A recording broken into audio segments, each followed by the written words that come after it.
All right, Sherry, you're good to go. Thanks so much, Owen. Warm greetings from Arlington, Virginia. My name is Sherry Mueller, and it's my privilege to serve on the board of the Public Diplomacy Council of America. And it's also my privilege to welcome each and every one of you to this Zoom webinar, this first Monday forum featuring Senator Joseph Lieberman and Senator Gordon Humphrey. I'm glad to have this opportunity publicly to say a special thank you to Senator Humphrey for all the ways he supports the work of PDCA. And in addition to PDCA, we have two co-sponsors, the USC Annenberg Center for Communication Leadership and Policy, as well as the George Washington University Institute for Public Diplomacy and Global Communication. I'm grateful to our program co-chair, program committee co-chair, Joan Maurer, for all the work she put into making this event possible, and also to today's tech hosts, Owen Foster, who's a junior fellow at USC, and our own PDCA Hans Tom Tuck graduate fellow, Gabby Stahl. They remind me to ask you to please put your questions in the Q&A box. And if anyone is having any technical difficulties, to please deal with those issues in the chat box.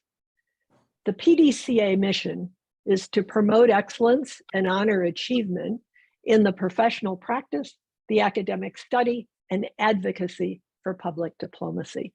And today's forum focuses on that advocacy dimension of our mission. I also want to remind you that our advocacy committee would appreciate any of you who want to volunteer and be more involved in that part of our mission. The committee is co-chaired by Michael McCary and Mark Rebstock. And Michael, appropriately, is our moderator for today's program. He brings a wonderful combination of background to this role today. He served on the Hill for an Illinois congressman, then had a career in the Foreign Service, and spent 21 years of his career as executive director of the Alliance for International Exchange. Michael, thank you for all you do for PDCA, and I'm turning the floor over to you. Thanks very much, Sherry. And let me add my welcome to everybody who's here. Looking forward to a terrific program today. Delighted to have such distinguished speakers, Senator Lieberman and Senator Humphrey. They are both passionate advocates and fans of public diplomacy. Many of you have probably read the piece they recently co-authored in the Wall Street Journal that recalled the efforts of USIA and VOA to help win the Cold War with what the senators referred to as truthful advocacy. Advocacy meant to persuade. And they called for a more robust effort by the US to emulate that success today. Some months ago, they published a piece in The Hill, also on public diplomacy, where they stressed the importance of speaking directly to the Russian people.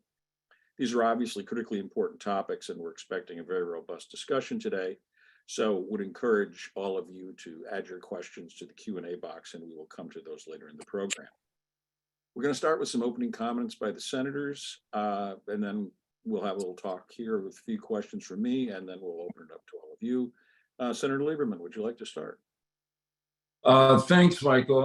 I'm glad to. Thanks to the PDCA for hosting this conversation, and to the two university co-sponsors, and a special thank you to Gordon Humphrey. Gordon and I only served together, that is, our service overlapped for 2 years. We knew each other, but not that well. And it's really quite remarkable that we've become friends and co-workers over the last few years, which I guess is a tribute to both the internet and perhaps to COVID-19. And I really give the credit to Gordon because he reached out and kind of drew me in to his focus on public diplomacy and how much it could help us, our country, and how little we were doing in that regard. So thanks to Gordon for bringing me here. During my first year in the Senate, based on what I saw some of my colleagues do, although not Gordon, of course, which was that they quite regularly described themselves at the center of history, praised themselves for what they had done, particularly if they were right. And I told my staff to, I invited them to let me know if I was falling into that seductive trap, and I would try to stop it. But I have relaxed those rules in retirement in the Senate, and now I will do just that with apologies. I look back because I opposed the dismantling of the USIA during the late 90s, 1998, in the Senate, 99, when it was implemented. And I'm really proud that I did. The USIA, as you all undoubtedly know, was created during the early 50s.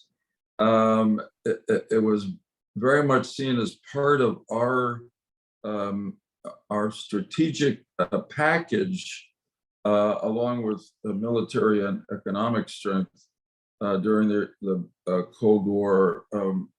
Was created under President Eisenhower, and there's a great Eisenhower quote who says the USIA was being created to, quote, understand, inform, and influence foreign publics in promotion of the national interest, to broaden the dialogue between America and Americans and US institutions and their counterparts abroad, in that case, as he enumerated, through radio, libraries, public relations, movies, art and culture exhibits, etc.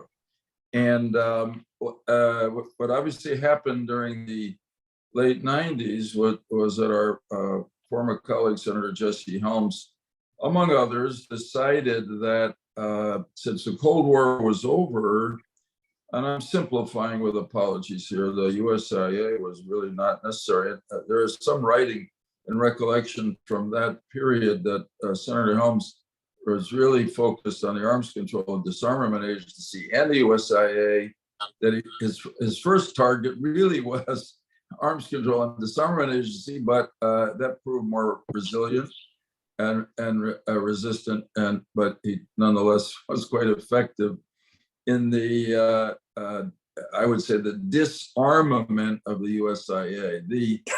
There's a story to be told here which doesn't much relate today, that I went back and read to get ready for all this, that I recall that though I was quite close to the Clinton administration and then Secretary of State Albright, I really was at odds with them over this because they sided with Senator Helms. There's some historical analysis now say that was part of a deal that they thought they could get Senator Helms to support the chemical weapons convention or treaty if they supported the dismantlement of the USIA.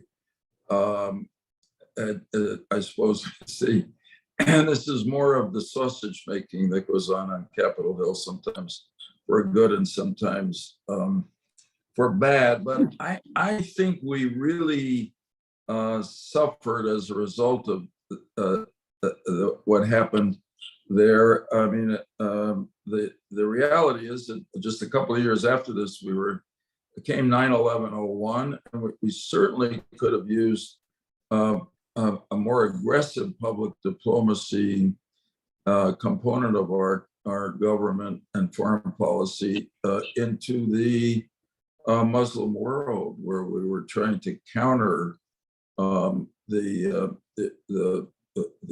appeal and aggressive public diplomacy of the Al-Qaeda and the other radical Islamist groups. The truth is, and this is why I look back with some pride at the fight in 1998 in the Senate, we always need public diplomacy.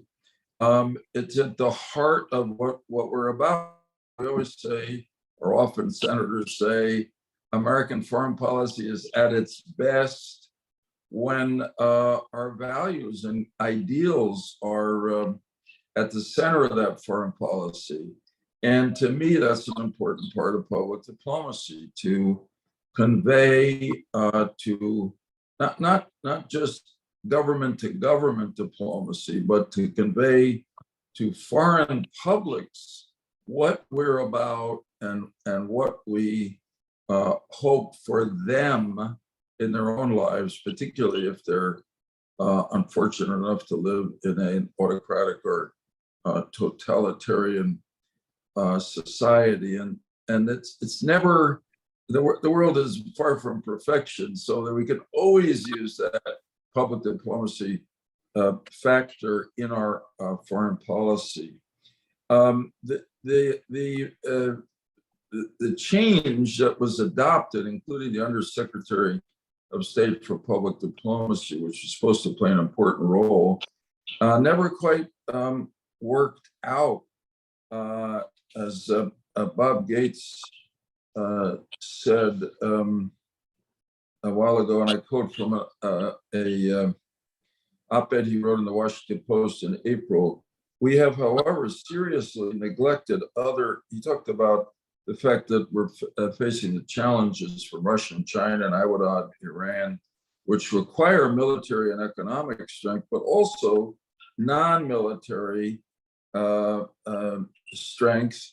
And part of that, as he says, is the need to revive and rebuild what he calls strategic communications and engagement capabilities. He said, we've, and I quote from the op-ed, "We have, however, seriously neglected other instruments of power that were fundamental to winning the Cold War, telling our story to the world, telling the truth to populations of countries ruled by authoritarian governments, and exposing disinformation spread by those same governments." In this crucial arena of the competition, however, and here he moves to today, Russia and China are running rings around us. And of course, I agree with that. Russia is involved in a very aggressive disinformation campaign. China carries out the most comprehensive, aggressive public diplomacy campaign throughout the world. And the Iranians do as well, particularly in areas in their neighborhood in which they have terrorist proxies and compete for public opinion. Incidentally, there are some, I suppose, that would say, well, what does it matter? You're up against Russia, China, Iran, all very strong countries militarily. What gives you any confidence that their publics, if you affect their attitudes, can actually have an effect on those governments? And I think we've seen not only the public sometimes rise up even in the most totalitarian of countries and are able to dislodge the government. But we saw that most recently in the Arab Spring uprisings in Tunisia and Egypt. But it's also true that the autocratic governments, notwithstanding their centralized authority, are sensitive to public opinion within their countries. So I cite as a recent example of that China, which has a very increasingly centralized government, surveillance state, et cetera, et cetera.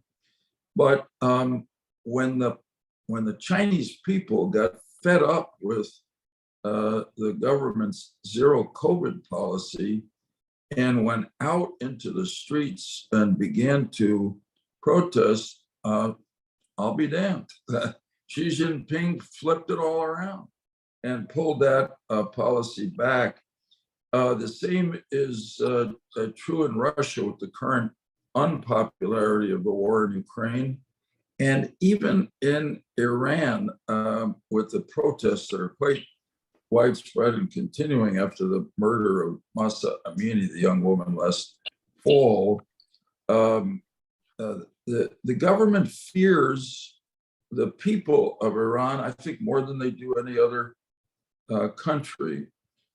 If I may borrow an analogy from somebody, it's if you think of it as a chessboard. This was a reference to Iran that was based on their nuclear program.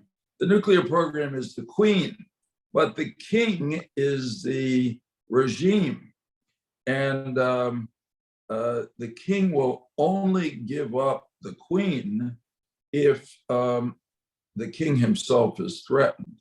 And in my opinion, in Iran and in different ways, even in Russia and China, it's the public in those countries that threaten the regimes most. So let's talk about where we are now briefly and what some of the things that Gordon and I have talked about how to strengthen this. Look, the first most important thing is that Elizabeth Allen was confirmed as the Undersecretary of State for Public Diplomacy. And certainly Gordon and I have great confidence in her.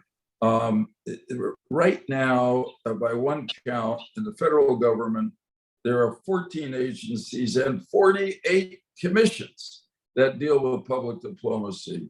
They need coordination, and Elizabeth Allen's office is a place to do it. We also need a national sort of public diplomacy plan, which can be coordinated out of that office of hers, and she needs more resources to really add this to our strategic offense and defense to Russia, China, and Iran as three examples. I think it's noteworthy that Bob Gates has taken such a lead on this, because Bob Gates' whole career in the federal government was in the intelligence community and the Defense Department. And here he is saying that we're not going to do as well as we should in these great competitions today and threats, unless we also have a strategic public communications component. So I think if there's a potential for real bipartisan support for this in a way, and maybe Gordon and I in our bipartisan partnership on this represent the potential here. But honestly, public diplomacy combines the best of the partisan heroes of an earlier generation, Presidents Kennedy and Reagan, and in some sense also combine the priorities of President Bush and our current President Biden, who incidentally, as Gordon reminded me, and he's right, fought very hard during the late 90s to save the voice of America from the Helms movement, and he did. That's my invocation for this morning. I hope I haven't approached filibuster length. And I'm glad either now to turn it back to you, Michael, or to Gordon Humphrey. You not a filibuster at all. Thank you very much. And Senator Humphrey. Well, thanks to everybody involved, President Fishman, Joe Fishman, and board member and advocacy member or chair, Mike McCary, and Joe Mowry over there at USIA. By the way, Joe, or USAGM, USAGM. By the way, Joe, we expect this to be aired fully on VOA sometime soon. Everyone involved, Sherry for kind of instigating this thing, and Owen Foster for saving me from disaster just prior to sign on here when my internet disappeared. Thanks to everybody, especially Joe, you're busier than probably the rest of us combined. So thanks for joining in with us. We're in a really dangerous moment, are we not? It brings to mind the period immediately after World War II, when it became clear that the Soviets were not going to withdraw their troops from Eastern and Central Europe. And it brings to mind Winston Churchill's famous speech at Westminster College in Fulton, Missouri in 1946, when he uttered those famous words, "From Stettin in the Baltics to Trieste in the Adriatics, an iron curtain has descended across Europe. And I wonder what he would have to say about today's rather similar and maybe worse situation, because we have now an evil axis that runs from the Kremlin to the headquarters of the Revolutionary Guard in Tehran to the Chinese Communist Party headquarters in Beijing. And the sins of those despotic regimes are great and seemingly getting worse by the day. Putin has turned Russia into the real fascist power in Europe, in the world, has jailed or killed his opponents, has muted the population, has deprived them of outside, or has tried his best to deprive them of outside news. And if you look at the popularity numbers for him, he's largely succeeded in his ultimate goal in that regard. But you look at Tehran, it continues daily to threaten Israel's existence, makes trouble for its neighbors, terribly, cruelly abuses its citizens with repression of all kinds, including jailings and now cruel forms of punishment like floggings, amputations, deliberate blindings, public hangings, to Beijing, where the CPC has put down, has all but destroyed freedom in Hong Kong, has assigned to internment camps nearly 1 million Uyghurs in northwestern China, and has literally ordered the Chinese armed forces to prepare to be ready by 2027 to take Taiwan by force. So this, to me, is a far worse situation than obtained in 1946 when the war was over. And the question becomes, what are we going to do about it? And it's not that we're not trying, but we're not being smart enough, in my opinion, because we're leaving out one of the four powers that governments have to influence world affairs. And those are often summarized by the acronym DIME. There's diplomatic power, not terribly useful when you're dealing with despots.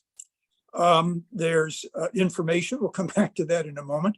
There's military power. I think the provision of now $42 billion of security assistance to Ukraine is an illustration of a kind.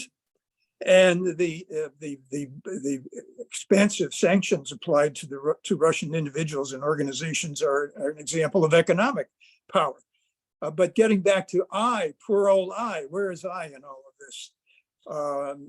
Public diplomacy, in other words. Well, if you look at Vivian Walker's, hi Vivian, over there at public diplomacy, over there at the U.S. Advisory Commission on Public Diplomacy, if you look at Vivian's magnificent 2022 report of her commission, which ought to be the handbook of the U.S. government in terms of information, you will find that our public diplomacy budget has been flatlined for 10 years on an inflation-adjusted basis. Flatlined for 10 years. You will find that among the recommendations the commission makes, and by the way, that is its function of the U.S. Advisory Commission on Public Diplomacy, little known and little attended, I'm sorry to say, in terms of Congress and the White House. One of its recommendations to Congress is, if I can find both my glasses and the right line, bear with me a moment. Okay, get this. To the Congress, designate the Undersecretary of Public Diplomacy and Public Affairs, that's Elizabeth Allen now, thank goodness, as the government-wide coordinating authority for public engagement with foreign audiences, foreign publics. Now, what does that tell you? To make the Undersecretary of PD the government-wide coordinating authority means we don't have one today. Not only do we not have a plan, but we don't have a government-wide coordinating authority. I hope some people in the White House will read this thing and in Congress, because it's a magnificent report replete with wonderful graphics and graphs and charts. And the only complaint I would have is so much in there, they had to print it in tiny font. Anyway, there it is. So we're failing. Now, I know the world is bigger than Russia, even though Russia is the largest country in the world, and that we have problems not only in Russia, but in China and Iran and North Korea and a number of other places. But I want to as Joe and I focused our Wall Street Journal article on Russia, I want to conclude my opening remarks by focusing there as well. We simply have not reached out to the Russian people in any substantial way to express sympathy with their plight, to inspire them with success stories. You don't have to get preachy about all of this. We should express our views, yes, but in practical ways, persuade our values. We should express our values, but in practical ways, we should show them how these values lead to a better, happier, healthier, more prosperous life, and that they're getting cruelly shortchanged by the Putin regime. We're simply not doing that. There have been a few faint efforts. The president on occasion has said directly to the Russian people, "You are not our enemies." Well, that's a good start, but leaving it at that is simply unacceptable. The State Department under Elizabeth Allen, while she was acting prior to her confirmation 2 weeks ago, produced a wonderful video that Joe and I highlighted in one of our op-eds that uses a sympathetic, friendly approach to the Russian people. It was so effective, that message was so effective that when former president and now co-chair of the Security Council in Russia, Dmitry Medvedev, saw it, he called us, pardon the language, I don't know how to say this in Russian, though I speak some Russian. He called us sons of bitches for producing and airing that in Russia, and compared the technique to that of Joseph Goebbels. So there's the sensitivity of the Kremlin regime to the kind of persuasion, if you will, in communications, strategic communications that Joe and I advocate. So I want to just finish by repeating again the quote that Joe used a moment ago from Bob Gates, who is the latest in a long, long line of experts who have urged the U.S. for 20 years, urged the U.S. to revitalize its strategic communications and public diplomacy. China and Russia are running rings around us in this very dangerous time, the most dangerous, certainly, since World War II. Our adversaries are running rings around us in the realm of public diplomacy. That's unacceptable. It's dangerous. And we, colleagues, members of PDCA and other organizations, have to step up our advocacy efforts, because thus far we have not been sufficiently influential. With that, I close for the moment. Thank you. Thanks very much, Gordon. Your mention of the Advisory Commission report and flatline funding for PD for 10 years reminds me of a conversation I had last week with the head of government relations at the American Foreign Service Association, AFSA. And she told me that the 10 years is a segue here. She told me that the size of the Foreign Service hasn't changed in 10 years. Now, I know we're talking about public diplomacy and not diplomacy writ large today, but that probably means there's been no increase in public diplomacy offices, or pretty close to. That's been flatlined as well, which, and it does seem to me, and I'd like to get your views on this, as I spent a lot of time on this sort of as an advocate for exchanges on the Hill, rather than the broader field of PD, but it seems, why is it so hard to build a durable constituency for these programs? I mean, in these activities, we had the biggest bump we had in exchanges world was shortly after 9/11. And Senator Leahy was chairing the Appropriations Subcommittee of the State Department. And there was a bipartisan effort under the Bush administration to build up the ways we get young Americans into the Muslim world in substantive ways on exchange programs, or ways we touch more young Muslims around the world. And that was a lot of creativity, and there was funding that followed it. And that, I mean, those programs still exist, but we haven't had another burst of funding, or we haven't sustained the momentum on the appropriation side. And I just note in passing that we're looking at it on the House side, a 30% cut in foreign affairs budget at the committee level. So how would our world, and it's got to be bigger than PDCA, but how do we turn this around and build support that's going to make a difference? I'll take a first shot at that, Gordon, if it's okay. So that this is a real problem. And part of it, obviously, I guess, is that if obvious, and I guess they're not inconsistent, that public diplomacy seems less immediate and pressing than the need for strengthening our military capacity, which we're facing now.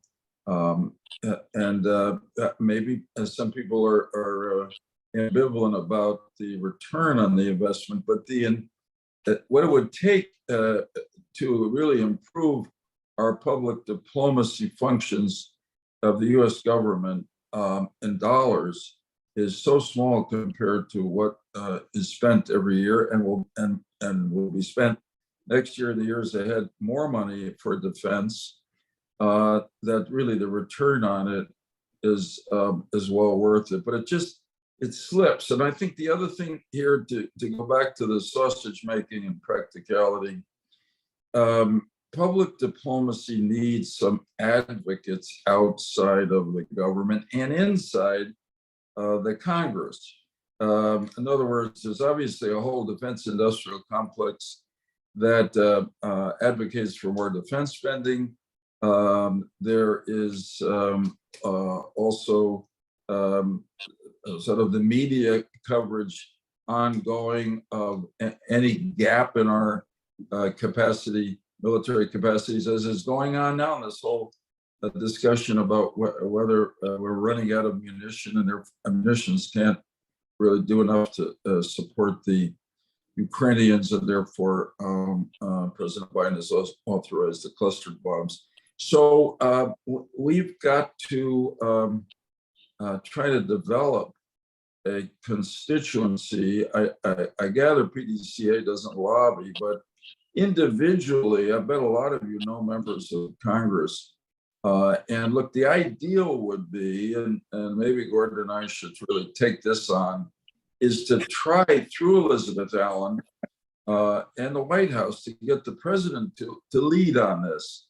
And then to see if we can develop some champions on Capitol Hill in both parties. And I think that really could turn this around. I mean, there's really not much controversial about public diplomacy, and it's very patriotic, for want of a more creative term, but that's a good, strong term. It's about our values, our interests, and our responsibility, going back to our Declaration of Independence, to uphold the universal human rights that are at the heart of that declaration. So that's the why I think not enough has been done, and why I also the way I think we can, if we work hard, make it better. Urgently.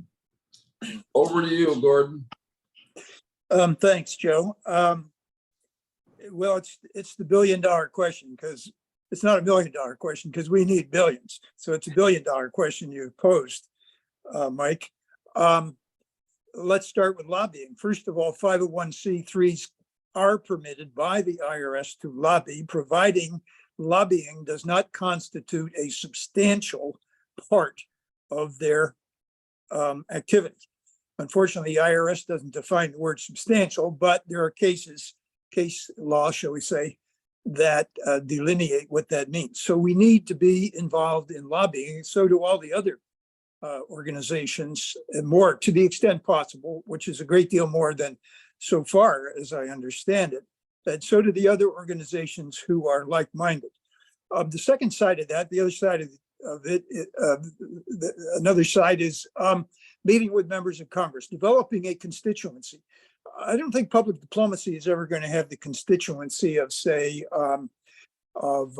doing something about global warming or any of these, enormous problems that command moment by moment attention. Can you still see me? Because somebody's trying to call in on my phone, and I don't know if that's interfering. Okay, good.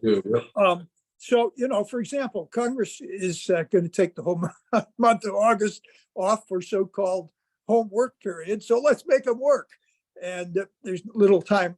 Well, there's enough time left. We ought to organize the most influential people we know who share our passion to call on members of Congress during this upcoming recess.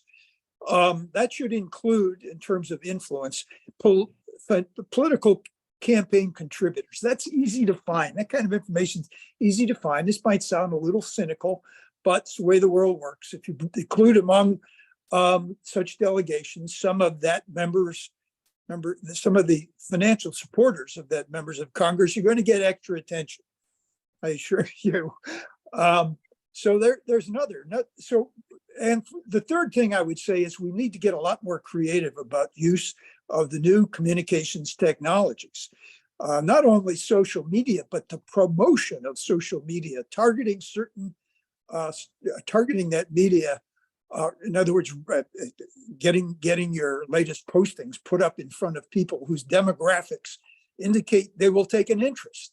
There's a lot more, it seems to me. I mean, I don't know everything's being done, and that's a confession of guilt on my part. I should be more involved in this regard since I'm such a loudmouth.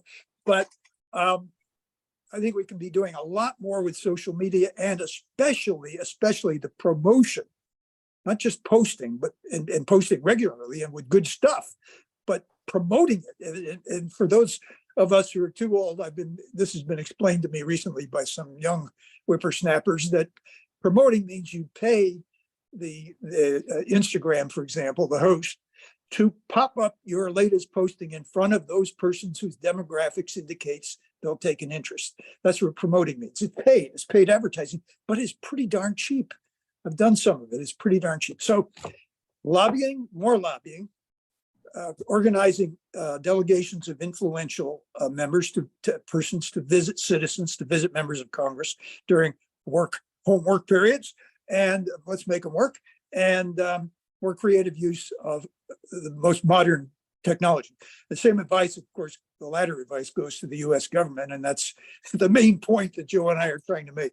Yeah. Thank you, Senator.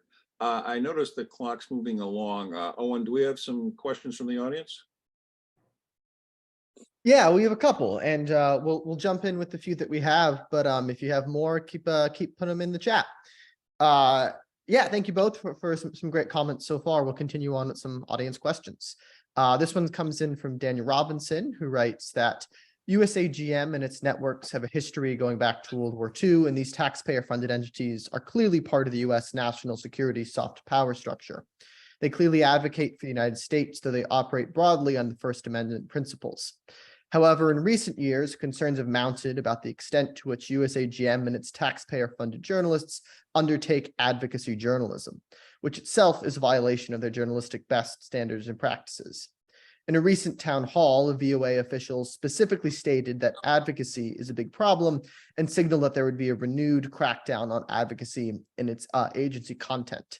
Daniel's interested in how both of you would view these things, specifically with advocacy journalism.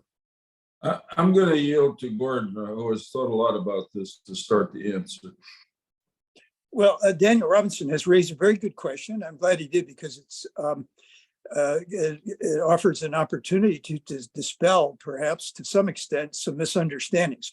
First of all, since 1994, VOA and sister media over there at USAGM, U.S. Agency for Global Media, have operated behind not a firewall, but what's it called? Some kind of a wall. I'll call it a firewall. Have operated behind I can't think of the term. Somebody can jump in and give me the right term, but it's the legislative branch and the executive branch are not allowed to interfere with VOA in terms of content. So that's good, in my opinion. And because VOA's crown jewel is credibility, all over the world. VOA should not be engaged in advocacy. So where then should be advocacy, which has to be a part of our panoply of tools? Where should that be located? And by the way, let me say why advocacy is so important. Let me draw a distinction between advocacy, the use of advocacy, and news reportage. By asking this rhetorical question: does a lawyer read the day's news to the jury? The answer, of course, is no. A lawyer marshals fact and truth to persuade, ethically, to persuade. That's advocacy. That's not news reportage. So we should have both. We should have the objective VOA news reported from behind a journalistic firewall. And we should have out and out advocacy, trying to persuade people to our point of view, cleverly persuading them, ethically persuading them, even with a touch of humor. The Russian people, by the way, have a great sense of humor. When Putin came to power in 1999, was it? There had been airing on Russian television a wildly popular program called Kukli, which is plural of kukla, which means puppet. And this was a puppet show. Probably some who are around my age will remember seeing it. Was hilariously funny. It poked fun at everybody in government, Gorbachev and the whole, not Gorbachev, yeah, maybe Gorbachev, but certainly Yeltsin. And then when Putin came along, they started poking fun at him, and he took it off the air. That was the end of it. And that shows that humor is, as you know, is a double-edged sword. It makes people laugh, but it shows the pathetic side of despots. So what was my point? Okay, the point is there is no advocacy at VOA. Some people think there should be. I don't. And in any event, it's against the law, so to speak, or literally speaking, it's against the law. So then here's the big question. Where should advocacy be? Should be right where Congress meant it to be when it disestablished the USIA. It set the radios, as they were called in those days, quaintly, broadcasting nowadays electronic media, off into its own separate orbit, and everything else, including our wonderful exchange programs, of which there should be an ocean, not this little trickle we presently have. My wife and I, incidentally, hosted 2 Russian kids while they attended high school in our community. This was before Putin got so nasty. It should be in the office where Congress meant it to be, in the office that Congress explicitly created when it broke up USIA, namely that of Undersecretary for Public Diplomacy, now occupied by the very able Elizabeth Allen and a fantastic professional team, all of whom I've met, I'm glad to say. Honored to say. That was a great answer. I'll just say amen. Really, a VOA should basically be reporting the news. Look, you could split hairs here to talk about the difficulty of this and say, which is, I believe is true, that even in the selection of the news that VOA reports, there is inevitably a certain subjective factor, but that should be protected. On the other hand, public diplomacy, as Gordon has effectively argued, really does require advocacy. I mean, there's a certain extent, particularly to publics in authoritarian governments, where public diplomacy is subversive. It's aiming to subvert the totalitarian governments in pursuit of our own national values and national interests. And there's great power in that, as I said in my opening remarks. So I think the lines can be drawn pretty carefully, and we need both truthful reporting and much more aggressive public advocacy to publics around the world.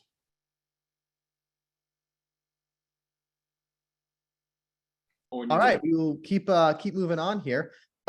We have 6 more questions here. I don't know that we'll get to all of them, but we'll see how many we can hit. This one comes in from Bruce Gregory, asking about how, with so much U.S. public diplomacy being carried out at many different government levels by multiple actors, the White House, government agencies, American cities, and civil society partners, he's wondering, how can coordination be effectively led by an undersecretary of state?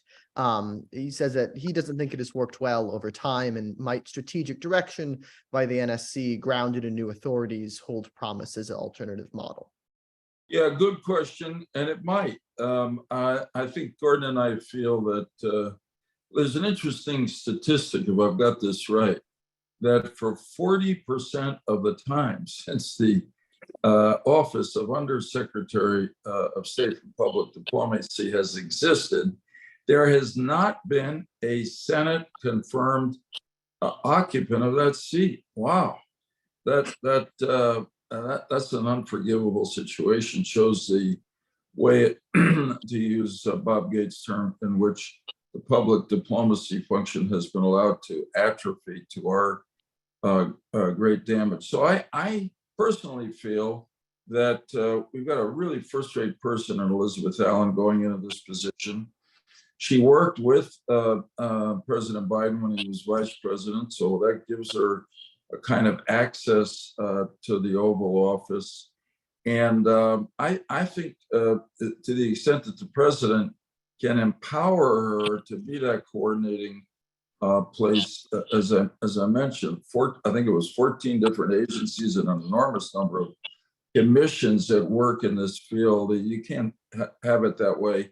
But incidentally, it may be that after a try at this by Elizabeth Allen, and I would give it more than a couple of months, I'd give it a couple of years at least, it may be that people will decide that really this has to be brought right into the White House, because it's true. She is an undersecretary in a single department, a very relevant central department, state. But she has to, people throughout the government have to listen to her and do what she says when she tries to coordinate the public diplomacy function. And if it doesn't work, then it may be that a position in the National Security Council is the next coordinating center to try. Gordon? It's certainly a handicap for Elizabeth Allen to be one of what, 7 undersecretaries of state, and to try to influence the rest of the entire government from that position 3 levels down in state. That doesn't make sense. At some point, we don't want to get distracted by the ideal. We need to accomplish the good as fast as possible. But the ideal would be for that function, that office, if you will, to be independent somehow, not part of the State Department, but on some basis independent, either within the White House or out there connected to the White House by a dotted line, like USAGM, and Congress, of course. So it's far from an ideal situation, but let's not get distracted. We're not trying to recreate the USIA. We're not trying to break apart the State Department. We're just trying to make the best of a really awful situation, and there's no time to waste. All right. Keeping moving along. Questions do keep rolling in, which is great to see. Next question we have is from Ambassador Brian Carlson, who writes that there are 535 people in DC who successfully research and understand their audiences, who study what facts and actions win support, who have used many means, press access, television, advertising, attention to key leaders, and even fish fry events to communicate and influence their audience's opinions. Is there any way to encourage members of Congress to insist on the same level of effort, sophistication, and resources by the US government? Well, that's a great question, very brilliantly phrased, and it answers itself. And I think there ought to be, in other words, that's the challenge to us who care about public diplomacy. I mean, I think Gordon and I are trying to generate both through our op-eds and hopefully some editorial board support, a kind of rising visibility to the critically important role that public diplomacy can play. But I think we got to figure out a way to engage those 535 members of Congress and a couple at the top in the White House as well. Joe, let's not overlook staff. We need a congressional staff caucus on public diplomacy in both houses. And that'll trickle up, shall we say, to the upper echelons, meaning members. I want to go back and add an addendum to what I said about Elizabeth Allen and her team. I spent a whole day there recently, and I'm going back in a couple of weeks to spend some more time there, meeting the entire team, right down to the guy who edits stuff on, a console, and from Elizabeth Allen to that level. And they're all excited about doing what we advocate here. They just need to be assigned the role, and they need vastly more resources. It's picayune. We're playing penny ante. I mean, the spirit over there is really heartening. Take there's 3 bureaus, I think, under the Undersecretary of PD, for PD, one of which is Global Public Affairs, headed by a wonderful guy named Bill Russo, whose spirit his dedication is so great that he took a pay cut to move up into that executive level position where there is some kind of congressional pay cap. He took a pay cap to do what we're advocating here. And the spirit is amazing over there. The White House needs to wake up, commit to winning the info war explicitly, not implicitly, provide the authority and the resources to that office Congress created to do this very thing, namely the Undersecretary of State for Public Diplomacy. This is not rocket science. Right. All right, continuing on to a topical question. Joe Johnson asks about how the White House last week announced the appointment of Elliott Abrams to the Advisory Commission for Public Diplomacy, and is curious to see if either of you have a comment on that appointment. Well, I don't know how it came about. Elliott, it goes back, as Gordon and I have talked about, the great days under Scoop Jackson and Pat Moynihan. He's a real believer in public diplomacy, and he can have a really important constructive effect on the commission or council, and he wants to. We both communicated with him in the last week, and I think he's rightly concerned the way things move in Congress these days, that it's going to be a matter of months, hopefully only months, before, because it's a Senate confirmed position, before he actually gets to have his nomination come up. And there will be some people in the Senate for his past behavior, which they consider to be sinful, I consider to be quite noble, who will try to stop his nomination. But my guess is in the end, he'll be confirmed. So I think it's how it happened, I don't know, but I'm really grateful. He can really move everything we've talked about from the council, because he knows this process. He's not only ideologically committed to public diplomacy, but he knows how to work the system, and that's really what's necessary. So that's a little bit of a ray of hope here in this clause. I know we're running out of time. I would only add to that it's time to stop this partisanship where national security is involved. There are something like 60 ambassador post nominations awaiting confirmation. They're blockaded. And not only that, but going back to Joe's question about the U.S. Advisory Commission on Public Diplomacy, there are 7 seats, 4 are vacant, and 3 are filled by commissioners whose terms have expired. And so finally, after 2.5 years, the White House has made some nominations. There are 2 others. There are now 4, I think, if I'm not mistaken. That would make sense. 4 plus 3 is 7. At least it was yesterday. So there are 4 nominations to this commission in front of the Senate. So let's get cracking, ladies and gentlemen, and stop playing games with national security. Find other things to fight over.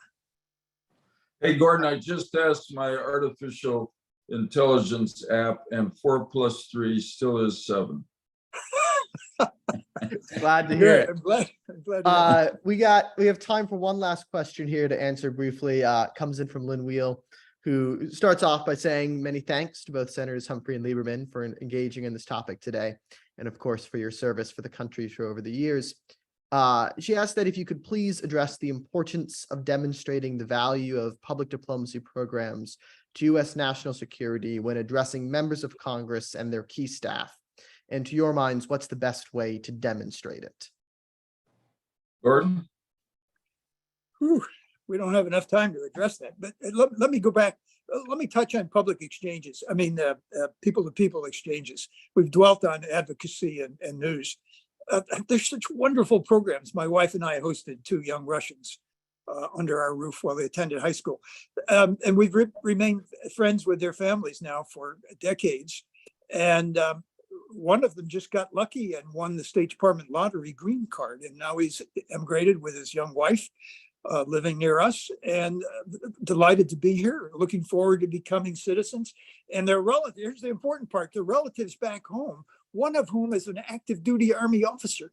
Can't believe how the friendly reception these kids are getting in the US. Now there's a concrete example, real life, current example of the value of exchanges. And let that stand for all of public diplomacy. Yeah, here. Look, the role that public diplomacy played during the Cold War is really important, including in some of the states of the former Soviet Union, like Poland and Hungary, Czech Republic, and Russia itself with the Refusenik movement, that our public diplomacy encouraged them. I mean, if you read Natan Sharansky's book, this is a small, and when he was in the Gulag and he heard through the covert ways in which information was passed, that President Reagan had called the Soviet Union the evil empire, he said it gave him the courage to go on, because he knew if the President of the United States said that the evil empire would fall one day. And sure enough, it did. And of course, he was liberated. And the other thing I'd say is, in my opinion, I repeat what I said in my opening remarks, there's nothing these autocratic governments fear more than an uprising of their own people, because that really threatens the king, as it were, both on the chess table and in fact. Now, finally, and I can't resist, because I mentioned Sharansky, and I think this is my last word. Gordon talked about the humor, the sense of humor of the Russian people. It's true. Sharansky told me a quick joke that circulated among Russians back then, which is that the representative of the government comes knocking at the door of this fellow in Moscow, says, and the fellow opens it up, "Are you Avram Abramovich? And does Avram Abramovich live here?" And he says, "No." Slams the door. The guy from the government comes back, says, "I went back, I checked the picture, I'm looking at you. You are Avram Abramovich. Why did you say you're not living here?" And Abramovich says, "You call this living?" And so and the Russians apparently thought, understandably, that was hilarious and all too true. Anyway, thanks. Great to be with you.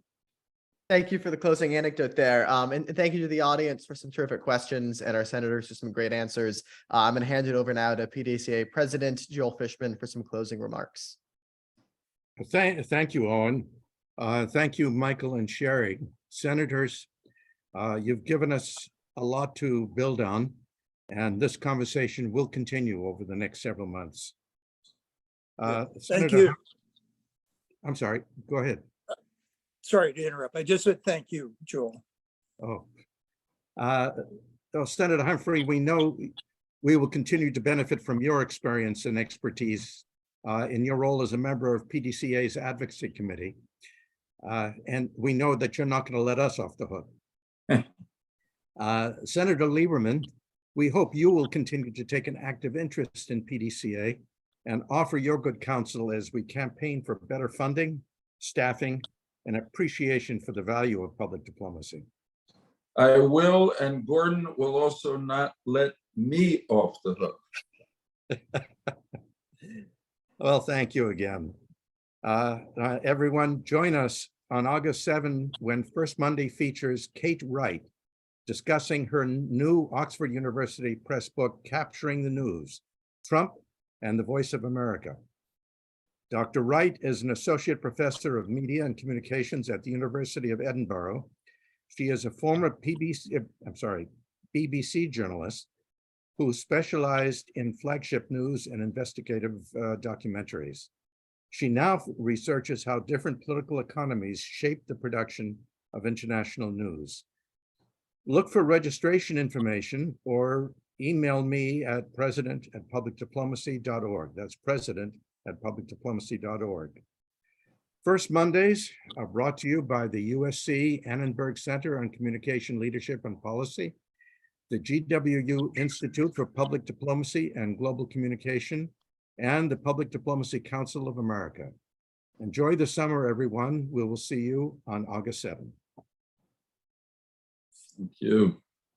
Thank you.